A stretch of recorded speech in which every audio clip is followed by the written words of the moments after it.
Marzo 31. El despertar de una nueva vida. Dios, que es rico en misericordia, por causa del gran amor con que nos amó, aun cuando estábamos muertos en nuestros delitos, nos dio vida juntamente con Cristo. Efesios 2, del 4 al 5. Algunos afirman que el problema de la humanidad no es que seamos pecadores, sino más bien que estamos enfermos. Si tan solo pudiéramos encontrar la atención, la medicina o la tecnología adecuadas, entonces nuestra vida sería transformada y estaríamos bien, porque seguramente el hombre es bueno en esencia y su naturaleza no es pecaminosa. Al menos así razonaban ellos. Sin embargo, según la Biblia, la única explicación adecuada para el problema que enfrentamos es que el hombre está muerto espiritualmente. Ni siquiera es que estemos enfermos espiritualmente. Fuera de Cristo estamos muertos en nuestros delitos y pecados. Efesios 2, 1. ¿Y qué puede hacer un muerto para darse vida a sí mismo? Nada. Así pues, tú y yo literalmente tenemos un serio problema, a menos que haya alguno que pueda traspasar nuestra falta de vida y, por medio de sus palabras, vivificarnos. Por supuesto, este es el gran mensaje del cristianismo. Así como en Adán todos mueren, también en Cristo todos serán vivificados. 1 Corintios 15, 22. La mejor ilustración física de esta realidad espiritual es la historia del día en que Jesús levantó a Lázaro de entre los muertos. Imagina la escena. Lázaro había muerto y todos lo sabían.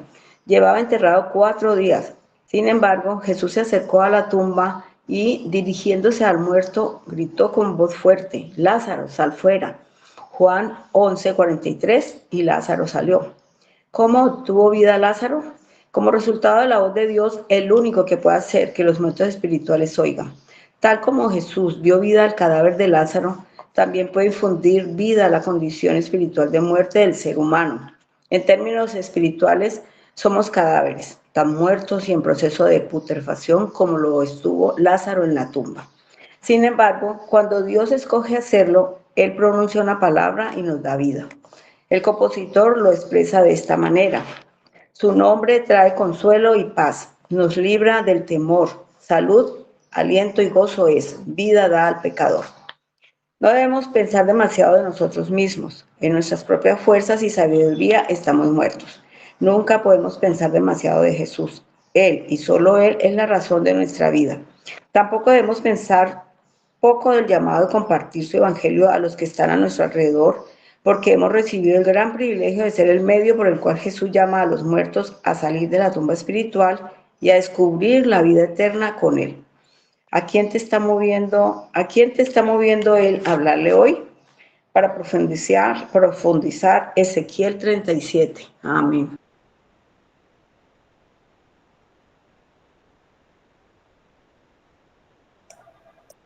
Amén y amén.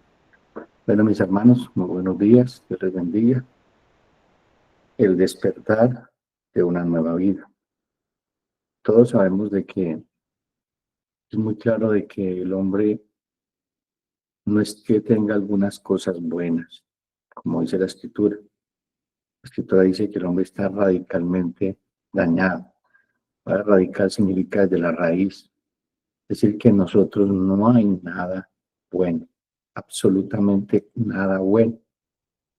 Y como dice la Escritura, en Génesis capítulo 3, vemos la caída del hombre, vimos de que el hombre peca contra Dios, el hombre voluntariamente pecó contra Dios. En ese momento el hombre fue creado perfecto, es decir, que en él no había pecado. En él no había pecado, ¿por qué? Porque Dios lo creó perfecto. Y realmente el pecado de Adán y Eva era una muestra de rebeldía frente a Dios, una muestra de querer, como dice la Escritura, ser como Dios. En ese momento el hombre cae y queda atado al pecado. Y entonces hay una transformación genética. Es decir, que todo su ser, absolutamente todo su ser, queda completamente muerto. Eso que fue el mandato de Dios cuando les dice: si ustedes comen del árbol del conocimiento del bien y el mal, morirán. Esa muerte espiritual y muerte física, aunque Dios tuvo misericordia y físicamente no murieron, porque ven ustedes que han durado como 936 años. Pero la palabra muerte significa separación, una separación de Dios. Y el hombre, a partir de Adán, está dañado totalmente. Incluso hasta la misma naturaleza, la misma creación, gime con dolores de parto, porque hasta la naturaleza fue alterada. Eso nos muestra la seriedad del pecado. Entonces, el texto para explicar el día de hoy, estudiar, está en Efesios 2, 4 al 5.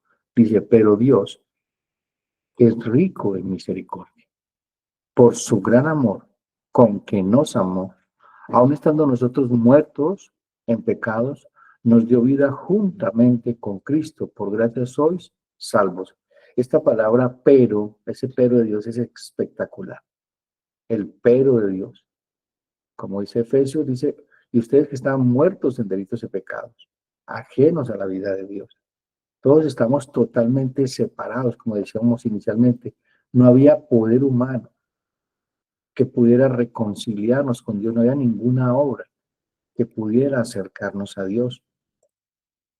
Aunque el hombre trata de acercarse a Dios porque por naturaleza también fuimos creados para adorar. Y a pesar de nuestra naturaleza caída, cuando estábamos sin Cristo, y el hombre que está sin Cristo tiene un sentimiento de adoración. Es por eso que el hombre va a construir sus propios dioses. Pero el Dios verdadero no vamos a querer buscarle. ¿Por qué? No sé si ustedes recuerdan a Génesis, de una vez volvemos al principio. Cuando Adán y Eva pecan y se ven desnudos, sienten miedo al escuchar la voz de Dios. Ellos tratan de tapar su desnudez con hojas de higuera. El hombre trata de tapar su pecado con sus propias obras, con su propia justicia, porque el hombre no reconoce en su naturaleza caída que Dios es Dios. Es una dinámica del hombre. Lo vemos en Romanos capítulo 1, versículo 18, cuando dice, pero la ira de Dios se revela desde el cielo contra toda impiedad e injusticia de los hombres, que detienen con injusticia la verdad. Y habla también de que Dios se revela a ellos a través de la creación. Pero el hombre no reconoce a Dios a pesar de que ve que la creación es perfecta. El hombre no reconoce que Dios es, porque en el momento que el hombre reconozca a Dios como Dios en todo su esplendor, tiene que reconocer su señorío. Y el hombre no quiere reconocer el señorío de Dios sobre su vida. Entonces voy a leer desde Efesios 2:1, dice, pero Él os dio vida a vosotros cuando estabais muertos en vuestros delitos y pecados, en los cuales anduvisteis en otro tiempo. Y escuchen esto, siguiendo la corriente de este mundo, conforme al príncipe de la potestad del aire, el espíritu que ahora opera en los hijos de desobediencia, entre los cuales también todos nosotros, mire que hasta Pablo se incluye, vivimos en otro tiempo en los deseos de nuestra mente, en nuestra carne, haciendo la voluntad de la carne y de los pensamientos. Y éramos por naturaleza hijos de ira, lo mismo que los demás. Este es un gravísimo problema. La ira de Dios estaba sobre nosotros.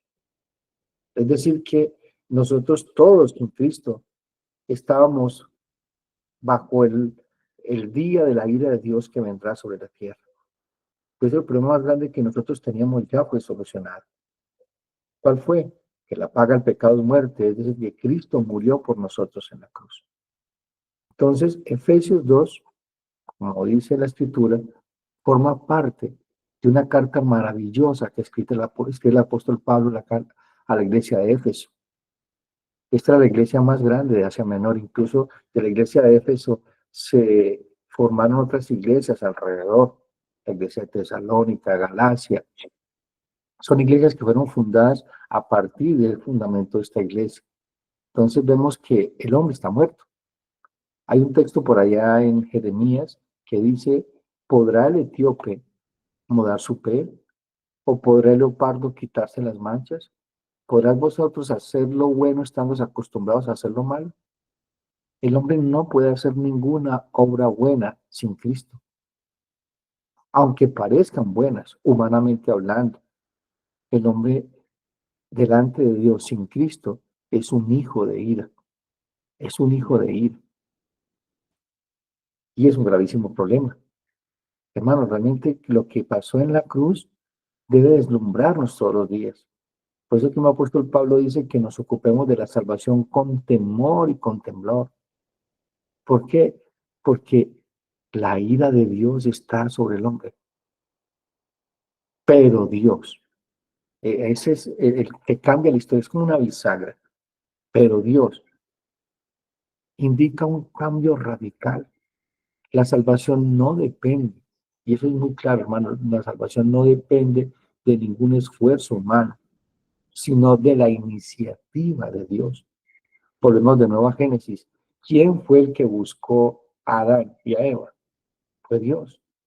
El hombre peca, pero no busca a Dios, sino que se esconde de él. Dios es el que nos busca. Cristo vino a buscar lo que se había perdido. El cielo se ha acercado. Ninguno podía subir al cielo, sino que el cielo se acercó al hombre. Y no se olvide que Cristo es gobierno, Cristo tiene un reino. Y para poder entrar a ese reino, que es el devocional que vamos a hablar mañana, se necesita el arrepentimiento, un volvernos a Dios. Porque nosotros no podíamos arrepentirnos por nosotros mismos. Porque nosotros, como dice el texto en hebreo, en Efesios, nosotros seguimos la corriente de este siglo, siguiendo los deseos de la carne. Por eso es que es tan natural pecar. Nosotros no tenemos que hacer esfuerzo para pecar, hay que hacer esfuerzo para no pecar. Y esa es la lucha que tenemos internamente todos nosotros. Esa es la lucha que tenemos con lo que dice, expresa Romanos capítulo 7. En Romanos capítulo 7, Pablo está gritando, miserable de mí. ¿Quién me librará este cuerpo de muerte? En nosotros vive un muerto. Nosotros vivimos con un muerto en delitos y pecados, esa vieja naturaleza.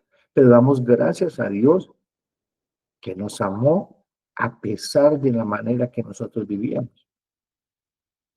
Y cambió nuestra vida. Y sigue transformándola. Nos dio una nueva naturaleza. Es lo que explica Efesios. Nos dio una nueva naturaleza, una nueva vida en Cristo. Entonces dice que Dios es rico en misericordia. La gracia de Dios es súper abundante. Donde abunda el pecado, sobreabunda la gracia. Pero ese sobreabundar de la gracia no me da licencia para seguir pecando deliberadamente, sino para no pecar más. Nosotros cuando venimos a Cristo, que Cristo nos liberta, nos redime, cuando esa redención pasa en nuestra vida, al poner nuestra confianza en Jesucristo, hay una nueva naturaleza. Somos libertados de la esclavitud del pecado. Ya el pecado no se enseñorea de nosotros. Ya nosotros podemos decidir. Antes el pecado estaba sobre nosotros, era nuestro Señor, nos gobernaba. Y nosotros pensábamos de que éramos libres. Éramos esclavos del pecado. Nos arrastraba todos los días. Y creíamos que era bueno. Es que eso soy yo. No, ese no eres tú. El pecado que mora en nosotros. Aunque el pecado todavía, dice la Escritura. En primera Juan dice, hijitos míos, no pequéis más. Pero si alguno hubiera pecado, abogado tenemos para con Dios, el Señor Jesucristo, que limpia todo pecado. Pero también dice de que el que dice que no tiene pecado, ese es mentiroso porque todos pecamos. Pero nosotros ya no planeamos pecar, ya nuestra vida no es de acuerdo a la corriente de este siglo. Ya nuestra vida es diferente. La palabra arrepentimiento significa un volvernos a Dios. Es un giro de 180 grados. Si antes corríamos hacia el pecado, ahorita corremos hacia la gracia y la santidad de Dios. Dios es rico en misericordia. Esta riqueza enfatiza que no se agota ante nuestra indignidad. O sea, es tan suficiente que Pablo, ¿recuerda cuando estudiamos la situación de Pablo, la vida de Pablo?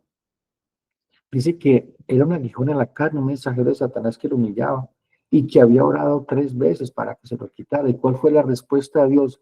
Bástate mi gracia, porque mi poder se perfecciona en tu debilidad.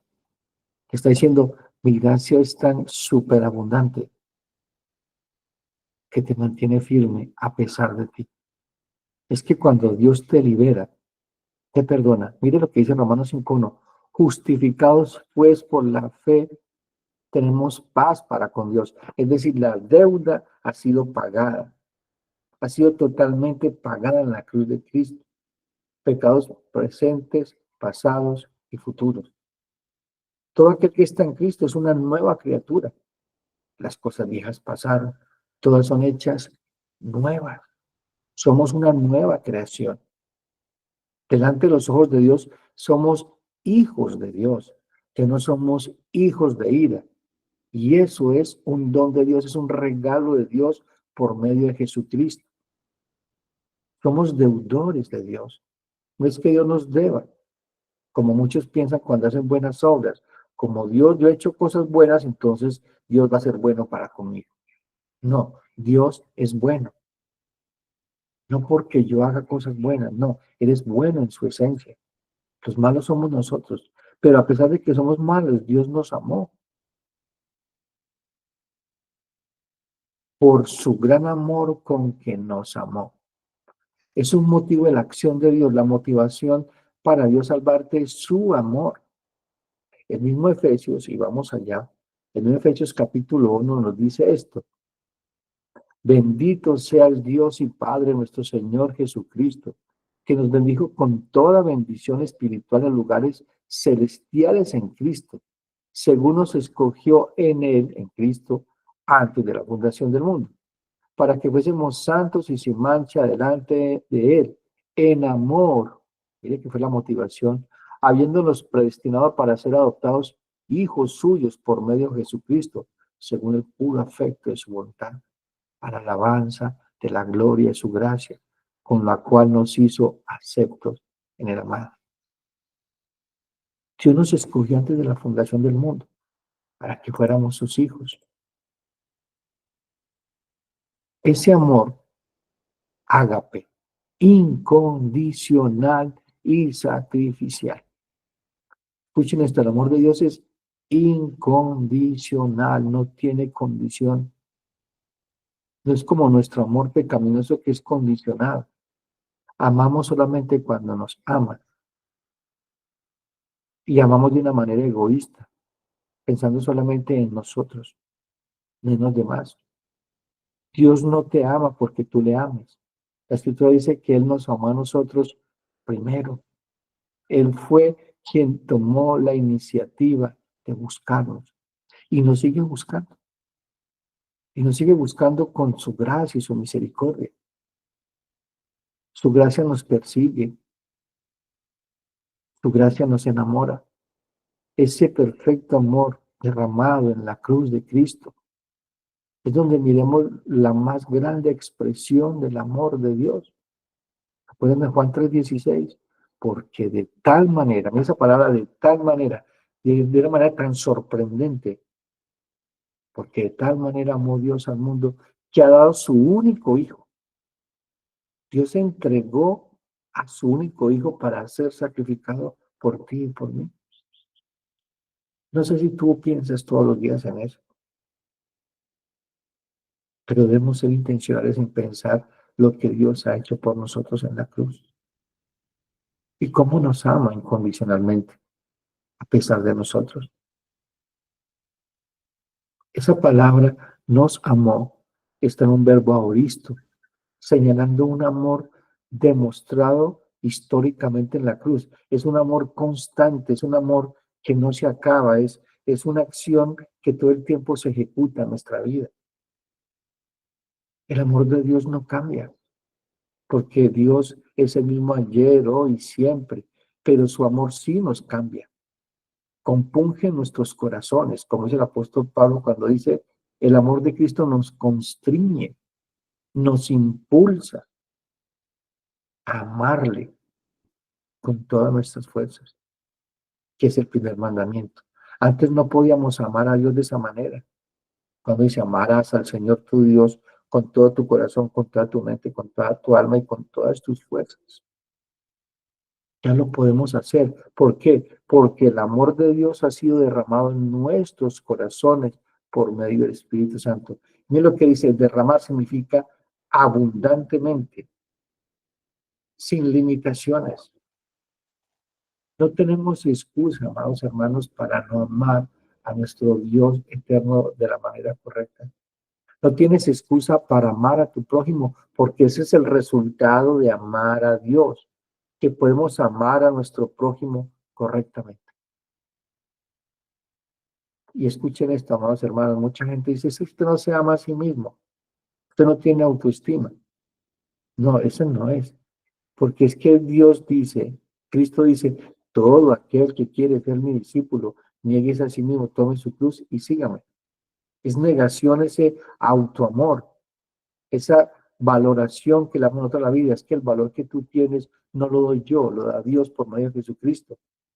Dice que no fuimos comprados ni con plata, ni con oro, ni piedras preciosas, sino con la sangre del Cordero, de nuestro Señor Jesucristo. Ese es tu valor, esa es tu identidad. Tú no alcanzas a darte el valor que realmente Dios te da. Por eso tu identidad, tu deleite, no depende de las cosas materiales, ni está puesta en las cosas materiales, ni siquiera en una persona, pero sí en la persona de Jesucristo. Estamos completos, como leíamos ahorita en Efesios, estamos completos en Cristo. Mujer que me escuchas, tu identidad no depende de un esposo, tu identidad no depende de la vanidad. Hombre, tu identidad no depende del trabajo ni del dinero que tienes, ni la autoridad que Dios te ha dado. Tu identidad depende de Cristo. Cuando tus ojos están puestos en Cristo, estás completa, estás completo. Necesitamos comprender eso, amados hermanos, de que el amor de Dios nos da identidad, sentido, propósito y dirección en esta vida. La gracia de Dios nos sostiene, porque la manifestación del amor de Dios es la gracia con quien nos amó y que es inagotable y que siempre estará dispuesta allí, como dice Hebreos capítulo 4. Acerquémonos pues confiadamente al trono de la gracia para recibir pronto y oportuno socorro, porque tenemos un sumo sacerdote que puede compadecerse de tus debilidades, porque fue tentado en todo, mas no pecó. Él conoce tu dolor, Él conoce tu tristeza, Él conoce tu soledad y está contigo allí. Y mira lo que éramos, hijos de ira. Ahorita somos hijos de Dios y tenemos entrada a la presencia de Dios. En este momento estamos en la presencia de Dios. Cuando tú te arrodillas, ahora estás en la presencia de Dios. Pero si hay pecados ocultos, si hay pecados no confesados, pues hermanos, ¿cómo vamos a acercarnos? Vamos a tratar de escondernos de Dios en la vergüenza. Y eso es una herramienta del enemigo que usa para que tú no para no buscar la presencia del Señor. Y podemos hacerlo, no por nuestros méritos, sino por causa de Cristo. Dios puso su Espíritu Santo en nosotros, su presencia. La tercera persona tenía amor en nosotros. Y pone el querer como el hacer para seguir a Cristo, para ocuparnos de la salvación con temor y con temblor. Es por eso que tú eres salvo. No eres salvo para seguir a Cristo. No, ya somos salvos, por eso seguimos a Cristo. Ya podemos amar a Dios de la manera correcta. Pero eso pasó cuando Cristo murió por nosotros y nosotros depositamos nuestra confianza en Él. Aún estando nosotros muertos en pecado. La humanidad, como decíamos ahora, estaba espiritualmente muerta, incapaz de salvarse a sí misma. Pero Dios actuó en ese estado. Es lo que dice Romanos 5, 6 al 8. Esa carta a los romanos es gloriosa. El domingo tuve el privilegio de estar recordando, porque estamos estudiando Romanos, y hice un pequeño bosquejo de lo que fue los dos últimos sermones. Te recomiendo que lo escuchen. Es lo que dice Romanos 5, 6. Porque Cristo, cuando éramos débiles, a su tiempo murió por los impíos. Ciertamente apenas morirá alguno por un justo. Con todo, pudiera ser que alguno osar a morir por el bueno. Mas Dios muestra su amor para con nosotros, en que siendo aún pecadores, Cristo murió por nosotros. Pues mucho más estando ya justificados en su sangre, por él seremos salvos de la ira. Porque si siendo enemigos fuimos reconciliados con Dios, reconciliación. Él nos reconcilió con Dios. Fuimos reconciliados con Dios por la muerte de su Hijo, mucho más. Estando reconciliados seremos salvos por su vida. Y no solo esto, sino que también nos gloriamos en Dios por el Señor nuestro Jesucristo, por quien hemos recibido ahora la reconciliación. Qué glorioso que es el Evangelio, esa es la gloriosa noticia del Evangelio. Luego nos dice, nos dio vida juntamente con Cristo. Hermanos, eso es lo que llama la regeneración. Dios nos hace participar o partícipes de la resurrección de Cristo. Si nosotros con Cristo juntamente morimos, con Cristo juntamente resucitamos. Con Cristo juntamente resucitamos a una nueva vida. Es lo que dice Colosenses 2:13. Dice la palabra del Señor. Colosenses 2:13. Y a vosotros estando muertos en pecados, en la incircuncisión de vuestra carne, os dio vida juntamente con él, perdonándoos, y mira lo que dice aquí, todos los pecados, no algunos. Es que este sí, es que no. No, Dios perdona todo tu pecado. Y algo que quiero aclararles, hermanos, un creyente nacido de nuevo no puede cometer el pecado imperdonable. No puede. Es imposible. Negar la obra de Dios por medio del Espíritu Santo es imposible. Es como negarnos a la salvación que Dios ya ha derramado sobre nosotros. Es imposible. Perdonando todos los pecados, anulando el acta de decretos que había contra nosotros, que nos era contraria, quitándola de en medio, clavándola en la cruz. Y escuchen esto, despojando a los principados y a los potestades, los exhibió públicamente, triunfando sobre ellos en la cruz. Y esto es muy importante, amados hermanos. La figura que el apóstol Pablo muestra aquí, en este texto que acabamos de leer, es como cuando en la época antigua había un pueblo, había un enemigo que venía a tu pueblo, es decir, más poderoso que tú, llegaba, te quitaba todo, te oprimía, te tenía con miedo, vivías al acecho de ese enemigo y no tenías vida, sino miedo, angustia, esperando en qué momento vendría ese enemigo. Pero viene un ejército libertador, y va al campo de batalla y vence ese enemigo. Y en ese tiempo había lo que llama la calle la vergüenza. Quitaban al enemigo de todas sus armas, de toda su armadura, los paseaban desnudos y entraban al pueblo que antes sentía miedo a ese enemigo, y ese enemigo entraba desnudo al pueblo, sin ningún arma, sin ningún poder sobre ti, y los exhibía públicamente. Decía, mire, estos son los que te atemorizaban, están derrotados, no tienen cómo destruir ya tu vida. Esa es la figura que está mostrando el apóstol Pablo. Eso fue lo que Cristo hizo en la cruz.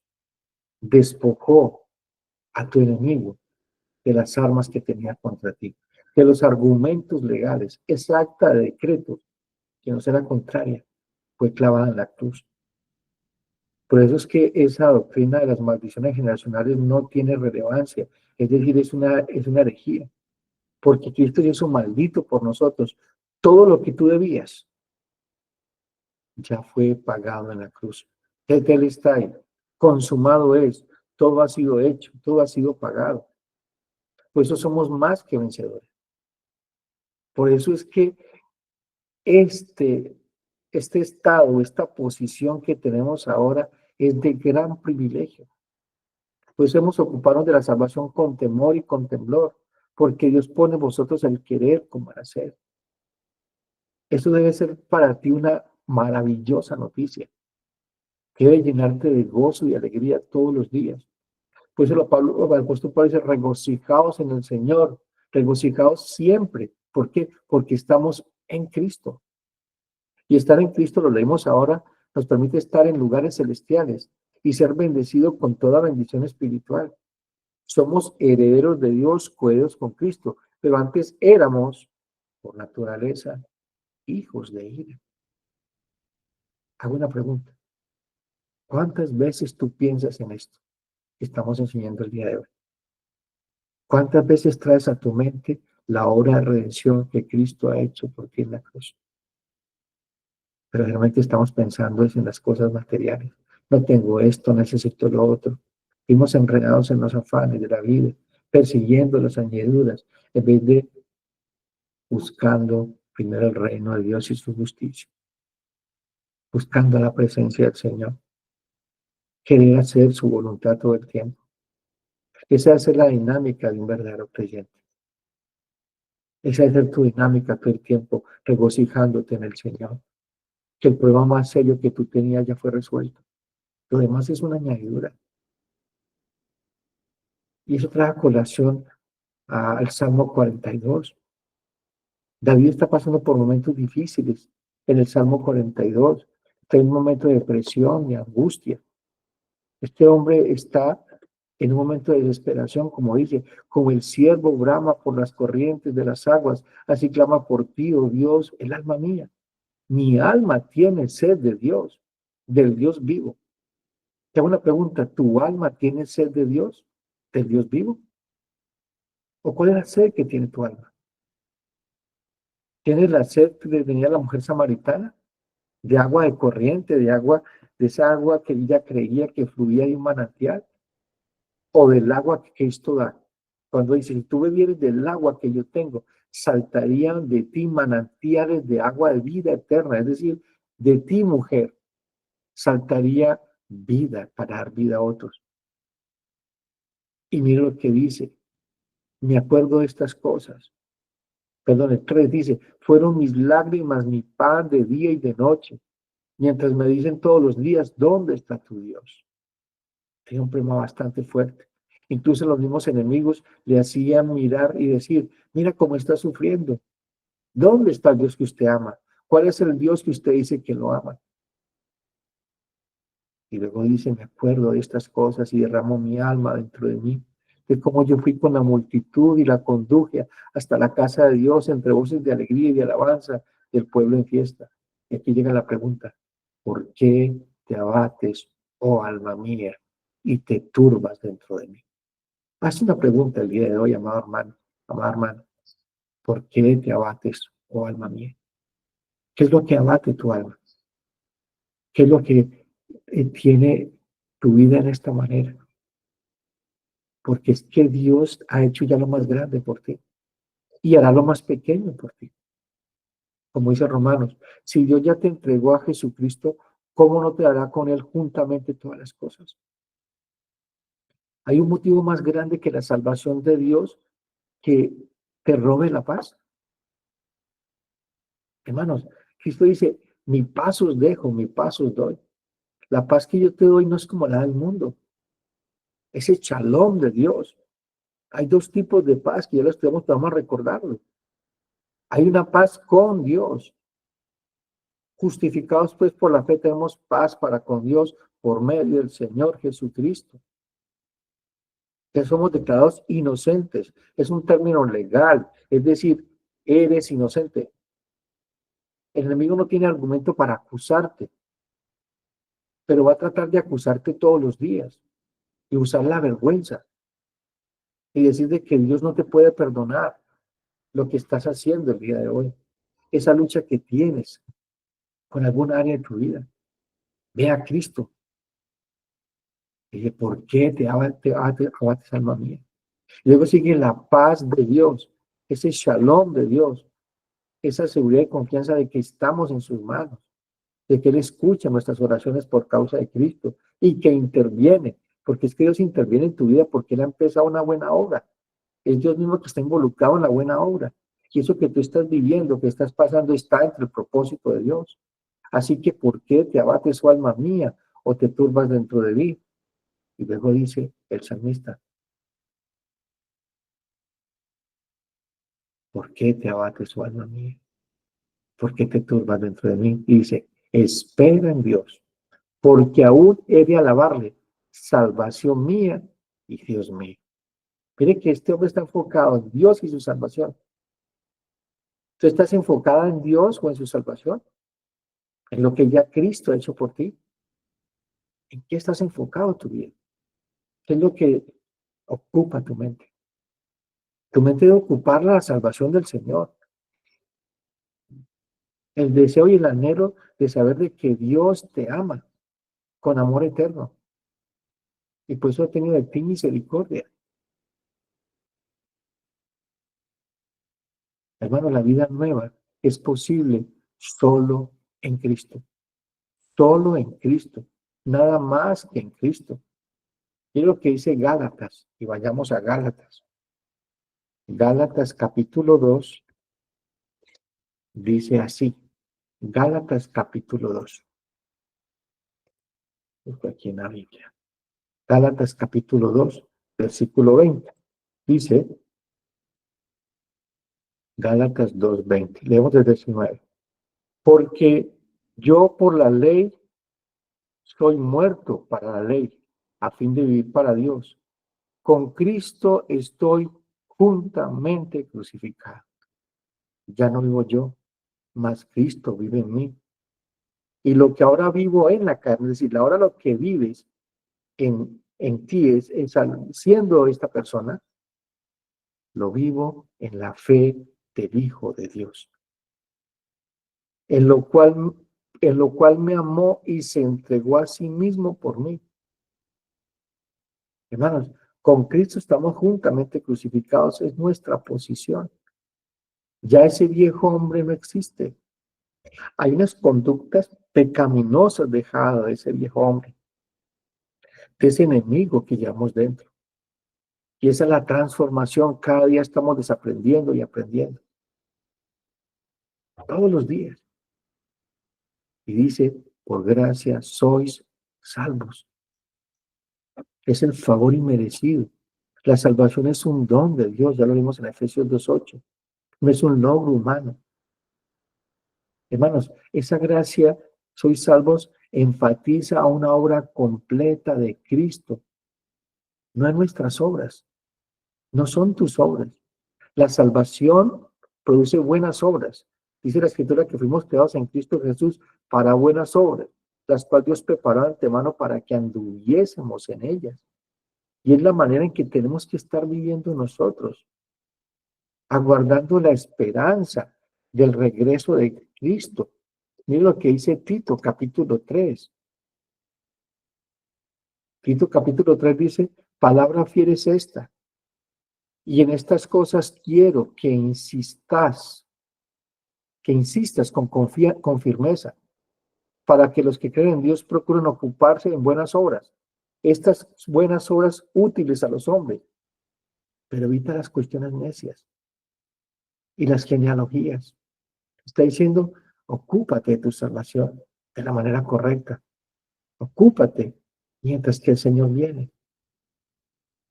Y luego dice en el 2:11, por la gracia de Dios se ha manifestado para salvación a todos los hombres, enseñándonos que, renunciando a la impiedad. ¿Recuerda que leímos ahora que Pablo vivía en la fe del Señor Jesucristo en su carne, siendo Pablo? Debemos renunciar a vivir de la manera incorrecta. O sea, debemos renunciar a esa vida pecaminosa. Es la nueva vida que tenemos.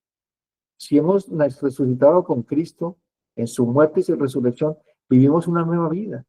No puedes pretender o decir que eres salvo, que eres salva y sigues viviendo igual. Renunciando a la impiedad y a los deseos mundanos, vivamos en este siglo. Mire cómo tienes que vivir. Sobria, justa y piadosamente. Con equilibrio, dominio propio. Justa en la palabra. Cuando tengo la palabra justicia en la Biblia, está hablando de la palabra de Dios, de la justicia de Dios. Piadosamente, es decir, vivir de acuerdo a la fe. Impío significa sin fe. Pío, fe. Piadosamente. Debemos vivir de acuerdo a la fe en el Señor Jesucristo. Luego dice, aguardando la esperanza bienaventurada y la manifestación gloriosa de nuestro gran Dios y Salvador Jesucristo, quien se dio a sí mismo por nosotros para redimirnos de toda iniquidad y purificar para sí un pueblo propio, celoso de buenas obras. Esto habla y exhorta y reprende con toda autoridad. Nadie te menosprecia. Hermanos, ya somos libres. ¿Y qué implicaciones tiene eso para nuestra vida? Humildad. Reconozcamos que la salvación es por gracia, no por méritos. No nos sintamos mejor que los demás. La sangre de Cristo fue derramada sobre todos nosotros, no sobre unos menos o sobre otros más. Todos somos necesitados de la gracia. Todos necesitamos de la gracia de Cristo todos los días. Por eso es que el apóstol Pablo dice que cuando exhortemos a alguien, es decir, la palabra exhortar no significa regañar, sino poner el pensamiento correcto en la mente, lo hagamos con humildad, poniéndonos en la condición o la posición de esta persona. Porque mira que el que esté firme, que no caiga. Segundo, nos da seguridad. Dios nos amó en nuestro peor estado. ¿Cuánto más nos guardará ahora? O sea, ¿cuánto más nos guardará ahora el Señor? Gratitud. La vida nueva en Cristo debe reflejar en nosotros adoración y servicio a Dios todos los días. Y servicio a Dios todos los días, adoración. Adorar a Dios en espíritu y en verdad, porque lo podemos hacer. En nosotros hay una nueva naturaleza. Ya no somos hijos de ira, somos hijos de Dios.